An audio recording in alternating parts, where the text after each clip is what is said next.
amo por 1000 generaciones, pero soy un Dios justo, y aunque perdono la iniquidad, la rebeldía y el pecado, no permanece impune. Y por eso Josías, cuando encuentra estos textos, dice, tenemos que hacer una reforma para volvernos a apegar a la ley de Dios.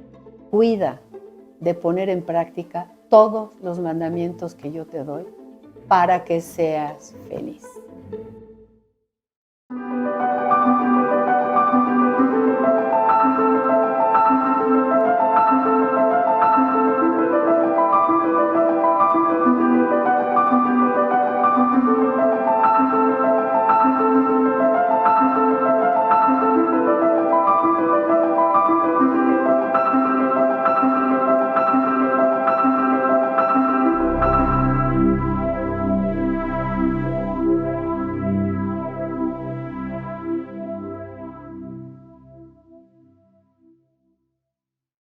Queridos hermanos, bienvenidos otra vez.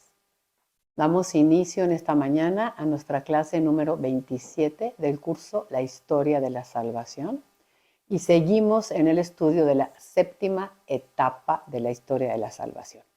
En el nombre del Padre, y del Hijo, y del Espíritu Santo. Amén. Padre nuestro que estás en el cielo, santificado sea tu nombre. Venga a nosotros tu reino. Hágase tu voluntad en la tierra como en el cielo. Danos hoy nuestro pan de cada día. Perdona nuestras ofensas, como también nosotros perdonamos a los que nos ofenden. No nos dejes caer en la tentación y líbranos del mal. Dios te salve María, llena eres de gracia, el Señor es contigo. Bendita eres entre todas las mujeres, y bendito es el fruto de tu vientre Jesús. Santa María, Madre de Dios, ruega por nosotros pecadores, ahora y en la hora de nuestra muerte. Amén. Gloria al Padre, al Hijo y al Espíritu Santo, como era en un principio, ahora y siempre, por los siglos de los siglos. Oh Espíritu Santo, don de Dios y fuerza de lo alto, fuente de agua brotante de vida eterna, desciende y mora en nuestros corazones. Haznos verdaderos adoradores del Padre, condúcenos a la plenitud de la verdad y transfórmanos en testigos de Jesús para llevar su nombre hasta los confines de la tierra. Amén.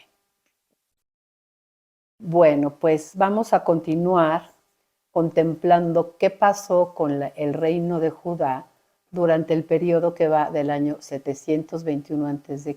al año 586 a.C., que llamamos la séptima etapa de la historia de la salvación y que se llama el reino de Judá hasta la caída de Jerusalén.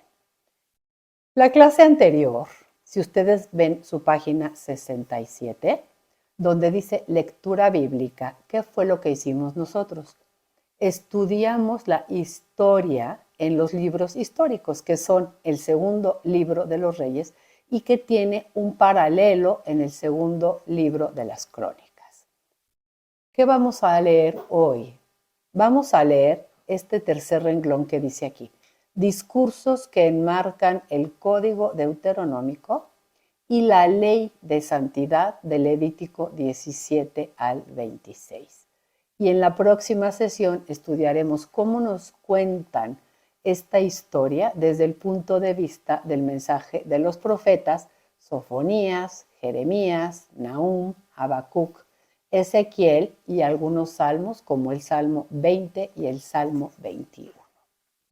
Vamos a recordar brevemente que en esta etapa de la historia de la salvación había 3 épocas que estudiamos la clase pasada. La primera época del rey Ezequías, buen rey, que fue sucedido por Manasés y Amón, malísimos. Una segunda época que fue durante el reinado del rey Josías, que sube al trono en el 640, dura hasta el año 609, y que gracias al hallazgo del código deuteronómico, el rollo del templo, que abarca los capítulos 12 al 26 del Deuteronomio, se da cuenta de que les está yendo tan mal porque no han hecho lo que Dios les decía en la ley. Lee y dice, no estamos haciendo. Consulta a la profetisa y Dios le dice, efectivamente, se han apartado de mí, por eso voy a traer la ruina sobre Jerusalén. Porque como les dije en el Éxodo, cuando el Señor se revela, nunca olviden ese texto, Éxodo 34. Amo por 1000 generaciones, pero soy un Dios justo, y aunque perdono la iniquidad, la rebeldía y el pecado, no permanece impune. Amo por 1000, pero castigo por 3 o 4. Lleva siglos el Señor, como comentábamos, esperando la conversión de su pueblo. Esta no se ha dado, no se va a dar, y Jerusalén va a tener que caer. Pero le dice Dios, a través de la profetisa, en atención a que tú fuiste un buen rey, no te va a tocar ver ese desastre, va a ser después de ti. Entonces quisiera nada más retomar brevemente la página 65 para que leamos cómo terminó esta época. En el tercer párrafo dice así: el reino del norte había terminado en el 721. El reino del sur, con su capital Jerusalén, había subsistido hasta el 586. En estos momentos, el pueblo elegido se despedía para siempre de sus monarcas salidos en línea recta de la dinastía davídica. Comentábamos cómo el rey Sedecías no se entregó a Nabucodonosor, sino que se rebeló y se escapó, y entonces lo capturaron y le sacaron los ojos y mataron a todos sus hijos. Pero a nivel de fe, a nivel historia de la salvación, es grave porque terminan los monarcas salidos en línea recta de la dinastía davídica. Y como anunciadores y testigos de estos acontecimientos dolorosos, van a ser enviados por Dios los profetas Jeremías, Habacuc, Ezequiel y otros. Pero queremos leer el Deuteronomio, ¿sí? ¿Qué fue lo que se encontró en el templo de Jerusalén? Que hizo que el rey Josías cambiara y implementara esta reforma religiosa en todo el pueblo. Vamos a leer el Deuteronomio. Abran por favor el capítulo 12. Y sus Biblias deben de tener esta división que dice el código deuteronómico, ¿no? Esto fue lo que fue hallado en el templo de Jerusalén. ¿Y qué fue lo que hallaron? Dice así, versículo 2, capítulo 12. Estos son los preceptos y las normas que cuidaréis de poner en práctica en la tierra que Yahvé, Dios de tus padres, ha decidido darte en posesión todo el tiempo que viváis en ese suelo. Suprimiréis los lugares de culto donde los pueblos que vais a desalojar han adorado a sus dioses, ya sea en lo alto de los montes, en las colinas y bajo todo árbol frondoso. Demoleréis sus altares, romperéis sus estelas, quemaréis sus hipos, derribaréis las esculturas de sus dioses y borraréis su recuerdo de aquel lugar. No procederéis así respecto de Yahvé vuestro Dios, pues solo iréis a buscarle al lugar que Yahvé vuestro Dios elija de entre todas las tribus para establecer ahí su nombre y su morada. Versículo 8. No haréis entonces lo que parezca bien a cada cual como hacemos nosotros hoy.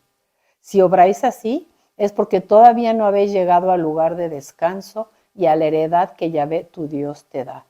Pero cuando pases el Jordán y habites en la tierra que Yahvé tu Dios ha decidido darte, cuando Él te haya puesto al abrigo de todos tus enemigos de alrededor y vivas en tranquilidad, llevarás al lugar elegido por Yahvé vuestro Dios para morada de su nombre todo lo que yo lo prescribo. Van a hacer ahí los sacrificios y los holocaustos, ahí van a celebrar todas sus fiestas.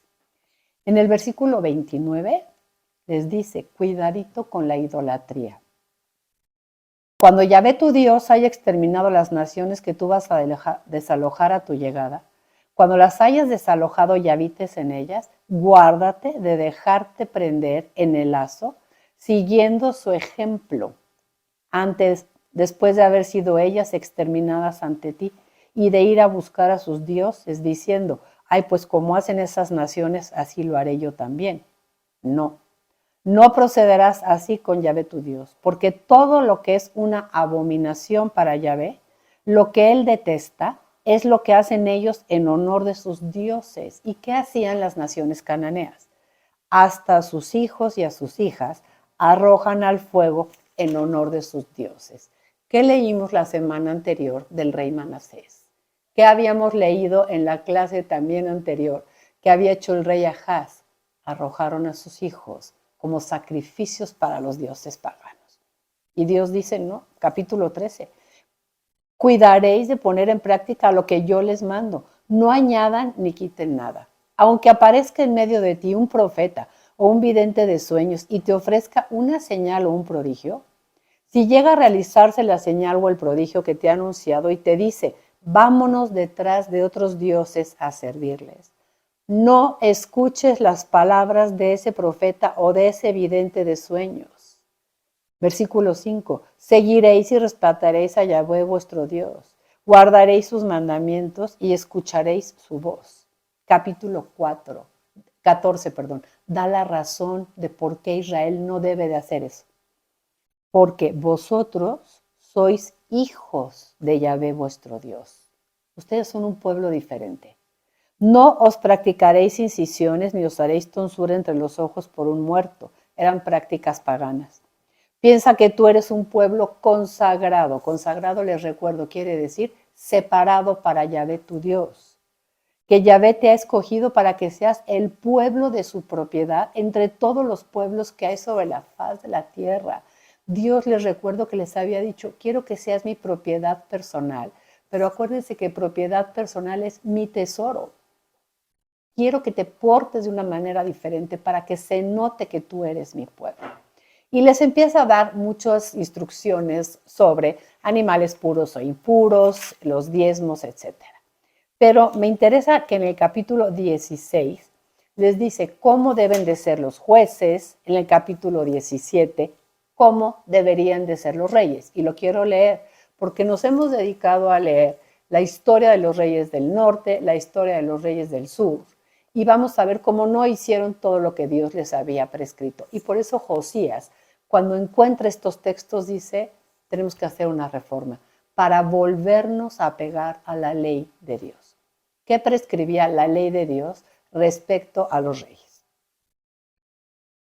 Versículo 16, capítulo 17, versículo 16. No ha de hacer acopio de caballos, ni hará volver al pueblo a Egipto para aumentar su caballería, porque Yahvé os ha dicho, no volveréis a ir jamás por ese camino. Es decir, que no sea un rey guerrero que vaya a poner a su pueblo en peligro de regresar a la esclavitud. Segundo, que tampoco haga acopio de mujeres. Les recuerdo la historia de Salomón. No sea que se descarríe su corazón, que no sea muy ambicioso, que no haga excesivo acopio de plata y oro. Que cuando suba al trono real, y esto deberíamos de como pedirlo a Dios para los gobernantes de todo el mundo, deberá escribir para su uso personal una copia de esta ley, tomándola del libro de los sacerdotes levitas. La llevará consigo y la leerá todos los días de su vida. ¿Para qué? Así aprenderá a respetar al Señor su Dios, observando todas las palabras de esta ley y estos preceptos para ponerlos en práctica. Y así su corazón no se engreirá sobre sus hermanos y no se desviará de estos mandamientos ni un ápice. De este modo prolongará los días de su reino, él y sus hijos en medio de Israel. Luego en el capítulo 18 dice que tienen que hacer los sacerdotes, los profetas, qué hacer con los homicidas, etc. Les da una serie de instrucciones sobre cómo deben de portarse, porque ellos son un pueblo diferente. Muy bien, esto fue lo que encontró el rey Josías y dice, tenemos que hacer una reforma religiosa y nacional. Estos capítulos del 12 al 26 fueron escritos en el reino del norte. Fueron llevados al reino del sur y permanecieron ocultos en el templo de Jerusalén hasta el año 622, cuando se hizo aquella remodelación del templo y encontraron el rollo. En esta época, cuando ya está el rey Josías, se van a escribir unos capítulos que van antes del Código Deuteronómico y unos capítulos que van después. Si ven su Biblia, se van a escribir el capítulo 5 al 11, está apareciendo en su pantalla también una lámina en la que pueden ver cómo en el corazón del libro del Deuteronomio están los capítulos 12 al 26, escritos en el 721 en el Reino del Norte, y cómo ahora vamos a ver textos del capítulo 5 al 11 y del 27 al 28 que son escritos 100 años después en el Reino del Sur con el rey Josías. Leo un poquito de estos capítulos y ojalá ustedes los pudieran leer en su casa, sobre todo el capítulo 5 al 11, completos, y subrayen la cantidad de veces que aparece esta frase. Cuida de poner en práctica todos los mandamientos que yo te doy para que seas feliz. Yo creo que en el mundo que vivimos, el discurso que escuchamos es: la iglesia no te da permiso de hacer nada. Es una religión que te prohíbe todo. Es una religión que te quita libertad. Y si nosotros leemos la Biblia, la razón por la cual Dios nos invita a guardar como un tesoro sus palabras y observarlas es para que seas feliz. Incluso hay un texto aquí en el Deuteronomio que me encanta que dice: y Yahvé tu Dios se gozará de tu felicidad. Dios es un buen padre y los padres se alegran cuando sus hijos viven bien, cuando sus hijos tienen éxito, cuando sus hijos son felices, cuando sus hijos siguen el camino que ellos con tanto cariño les indicaron. Así va a ser Dios. Entonces vamos a leer un poquito del capítulo 5 al 11. Vamos a leer el capítulo 5. Dice así: Moisés convocó a todo Israel y les dijo: escucha, Israel, los preceptos y las normas que yo pronuncio hoy a tus oídos. Apréndelos y procura ponerlos en práctica. Yahvé nuestro Dios ha concluido con nosotros una alianza en el Horeb. No concluyó esta alianza con nuestros antepasados, sino con nosotros, que estamos hoy aquí todos vivos. Sientan como estos de tiempos del rey Josías, que lo sitúan en la historia pasada, pero ¿qué es lo que ellos están viviendo? Nosotros no debemos de leer nuestra historia como historia pasada, sino que estas palabras que Dios nos da son para nosotros que estamos vivos hoy. Por eso la palabra de Dios es viva y eficaz hoy. Por eso la palabra de Dios no pasa, permanece para siempre. Es perenne para todos los hombres de toda la historia, porque es para nosotros hoy que estamos todos vivos. Y les recuerda todos los preceptos del Decálogo, ¿no? Y voy a leer el versículo 32. Dice así: Cuidad, pues, de proceder como Yahvé vuestro Dios os ha mandado. ¿Qué había pasado en las épocas anteriores al buen rey Josías? Obscuridad religiosa, abandono de Dios y abandono de sus leyes. No os desviéis ni a derecha ni a izquierda. Seguid en todo el camino que Yahvé vuestro Dios os ha trazado. Así viviréis felices y prolongaréis vuestros días en la tierra de la que vais a tomar posesión. Si lo pensamos, tiene lógica. Si yo no mato, si yo no robo, si yo no doy falso testimonio contra mi hermano, si no deseo la mujer de tu prójimo ni su casa, si honro a mis padres, si respeto a mi Dios, voy a vivir feliz. No está tan ilógico. En el capítulo 6 continúa: estos son los mandamientos, preceptos y normas que Yahvé vuestro Dios ha mandado enseñaros para que los pongáis en práctica en la tierra a la que vais a pasar para tomar posesión de ella. Así temerás a Yahvé tu Dios, guardando todos sus preceptos y mandamientos que yo te prescribo hoy, tu hijo y tu nieto, todos los días de tu vida, de modo que se prolonguen tus días. Escucha, Israel. San Pablo dirá: la fe nace de la predicación. ¿Y qué predicación? De la palabra de Dios. Hay que escuchar la noticia, hay que escuchar la palabra de Dios para poderla poner en práctica. Por eso el Deuteronomio todo el tiempo dice: escucha, Israel, escucha, pon atención.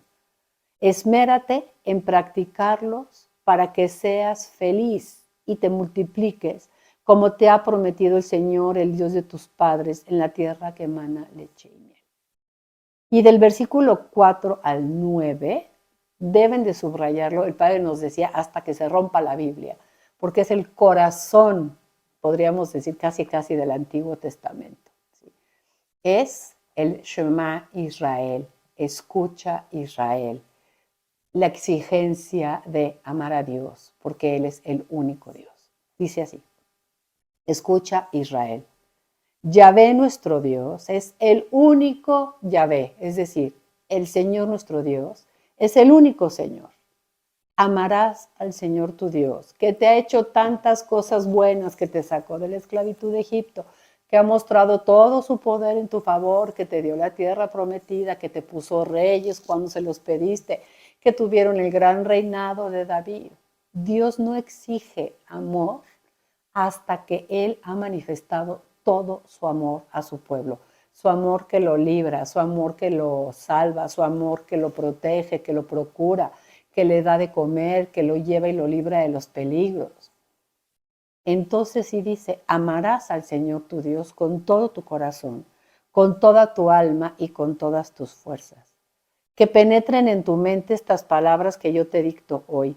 Se las repetirás a tus hijos. Les hablarás de ellas tanto si estás en casa como si vas de viaje, así acostado como levantado. Las atarás a tu mano como una señal y serán como una insignia entre tus ojos. Si recuerdan, nuestros hermanos judíos tienen unas cajitas como de cuero que se amarran aquí en las muñecas y en la frente, se llaman las filacterias, y ahí dentro hay un rollito escrito y ese rollo contiene este texto y ellos lo tocan así y recuerdan: amarás al Señor tu Dios. Y luego dice que también las escribirán en las jambas de sus puertas, en sus casas. Por eso tienen aquellas cajitas que se llaman la mezuzá, que ellos tocan con tanta devoción cuando entran y salen de una habitación. El Shema Israel. Hay que amar al Señor tu Dios. Cuando el Señor tu Dios te ha introducido en la tierra que ha de darte, según juró a tus padres, poseerás ciudades grandes y hermosas que tú no has edificado, casas llenas de toda clase de bienes que tú no has acarreado. Israel viene del desierto. Cisternas excavadas que tú no has excavado, viñedos y olivares que tú no plantaste. ¿Ven cómo es como el hijo pródigo? Yo te voy a dar todo, dice Dios, te lo voy a dar con abundancia. Tú no tienes que hacer nada más que pegarte a mí. Entonces, cuando comas y te hartes, cuídate de olvidarte del Señor, tu Dios, que te sacó de Egipto. ¿Qué ha pasado en la historia que hemos estudiado? Todo el tiempo olvidarse de Dios, que te sacó del país de Egipto, de cuando estabas en la casa de servidumbre. Al Señor tu Dios temerás, a Él servirás y por su nombre jurarás. No vayas detrás de otros dioses, de los dioses de los pueblos que tendréis a vuestro alrededor, porque el Señor tu Dios que está en medio de ti es un Dios celoso. Celoso quiere decir que tiene un exceso de amor por su pueblo. La ira de Yahvé tu Dios se encendería contra ti y te haría desaparecer de la faz de la tierra. No tentaréis a Yahvé vuestro Dios como le habéis tentado en Masá. Guardaréis cuidadosamente los mandamientos de Yahvé vuestro Dios, los estatutos y preceptos que te ha prescrito. Harás lo que Yahvé considera recto y bueno para que seas feliz y llegues a tomar posesión de esa tierra buena que Yahvé prometió a tus padres bajo juramento. Capítulo 7, muy importante. Versículo 6. Porque tú eres un pueblo consagrado a Yahvé tu Dios. En esto va a consistir la reforma de Josías. Hay que recordar lo que Dios ha hecho por nosotros. Hay que recordar el tema de la alianza, de los preceptos de Dios y el tema de la elección. En este capítulo 7, a partir del versículo 6, está el tema fundamental de la elección. Yo sé que en el lenguaje común y corriente a veces se dice: es que los judíos se sienten el pueblo elegido. Contestamos: sí lo son. Pero que ellos sean elegidos no es en detrimento de otros. Recuerden que la elección es: Dios primero ama, porque ama, elige, pero elige para una misión. De manera que Israel es el pueblo elegido por Dios, porque ha sido amado por Dios y elegido para una misión, que es dar a conocer al mundo entero la existencia del único Dios. Pero sí son el pueblo elegido. Y este es el texto fundamental de la elección. Y esa elección no es ni en detrimento de los demás, ni consiste en méritos personales.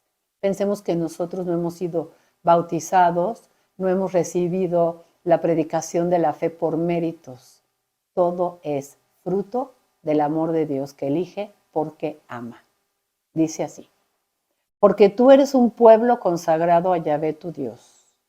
A ti te ha elegido para que seas el pueblo de su propiedad entre todos los pueblos que hay sobre la faz de la tierra. No vayas a pensar que Yahvé se ha prendado de ti y os ha elegido porque seáis el más numeroso de todos los pueblos, pues de hecho sois el menos numeroso, como diciendo, no creas que todo esto te lo ha dado Dios por méritos tuyos, sino porque Él se ha prendado de ti. Si Yahvé os ha sacado con mano fuerte y os ha liberado de la servidumbre, del poder del faraón rey de Egipto, ha sido por dos razones fundamentales que hay que subrayar, porque estas van a ser las cualidades principales o más subrayadas en todos los libros del Antiguo Testamento de Dios. Es el amor que les tiene y por guardar el juramento que ha hecho a vuestros padres, por su amor y por su fidelidad. Versículo 17. Si alguna vez piensas que esas naciones son más numerosas que tú, que no sabes cómo podrás desalojarlas, no les temas. Tú solo acuérdate de lo que Dios ha hecho por ti, de las grandes pruebas que tus ojos han visto. Versículo 21. No tiembles ante ellos, porque en medio de ti está el Señor tu Dios. Y sigue y sigue. De verdad hagan esa tarea. Lean hasta el capítulo 11 y vean cómo Dios todo el tiempo dice, haz esto para que seas feliz. Lo que me interesa es tu felicidad. Recuerden nuestro catecismo de la Iglesia Católica número 1. Dios bienaventurado en sí mismo, lo único que quiere para lo que nos creó es para compartir con nosotros su vida bienaventurada. Entonces nos da normas, nos da preceptos que tenemos que seguir para poder llegar y regresar a ese estado de felicidad para el que nos creó. Por eso estos textos, y también por eso en esta época se va a escribir en el Levítico, si ustedes abren su capítulo 17, un pedacito de Levítico que se llama la ley de santidad. ¿Sí? La ley de santidad. ¿Qué quiere decir ley de santidad? Cómo ser diferente, cómo ser separado para Dios, cómo consagrarme para Yahvé mi Dios. Y hay muchísimas normas en este capítulo. Muchas son sobre inmolaciones y sacrificios.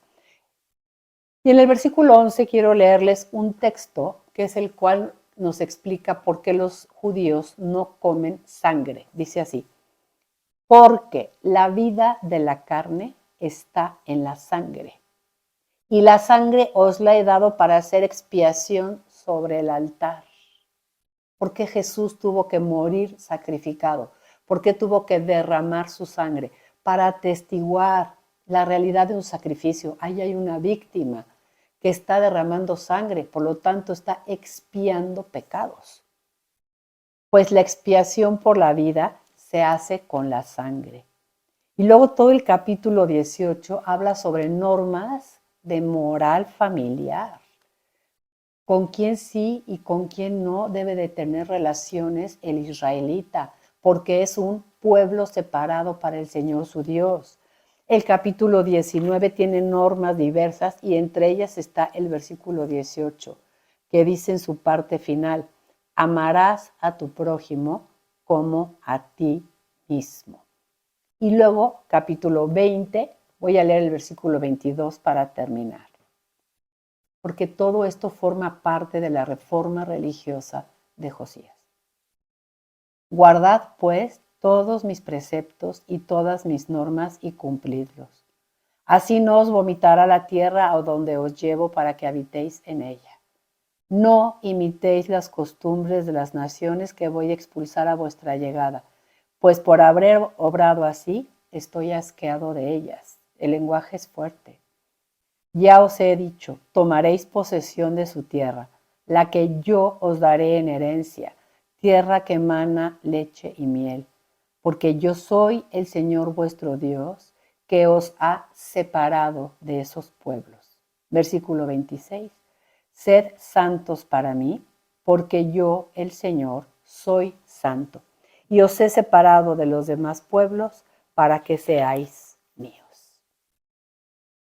Con eso terminamos de contemplar esta séptima etapa de la historia de la salvación, tanto en el libro del Deuteronomio como algunos apartados del Levítico. Y la próxima semana lo haremos en los libros de los profetas que Dios envió a su pueblo en esta etapa. Muchas gracias por su atención. Estamos a sus órdenes, como siempre, en nuestro correo preguntasjn@magdala.org, y también les recordamos que pues visiten nuestra página y, si les es posible, hagan sus donativos para que estos cursos puedan seguirse produciendo y llegando hasta los confines de la tierra, como es el deseo de Jesús. Alabado sea Jesucristo. Magdala existe gracias a la generosidad de mucha gente que con donativos pequeños o grandes la ha hecho posible. Magdala sigue necesitando la generosidad de nuestros amigos y bienhechores ahora para llevar su misión, el mensaje a todos los rincones del mundo. Agradecemos de corazón que sean generosos, que nos apoyen con lo que puedan, como puedan, porque gracias a eso podemos llevar el mensaje del reino de Dios a muchas personas.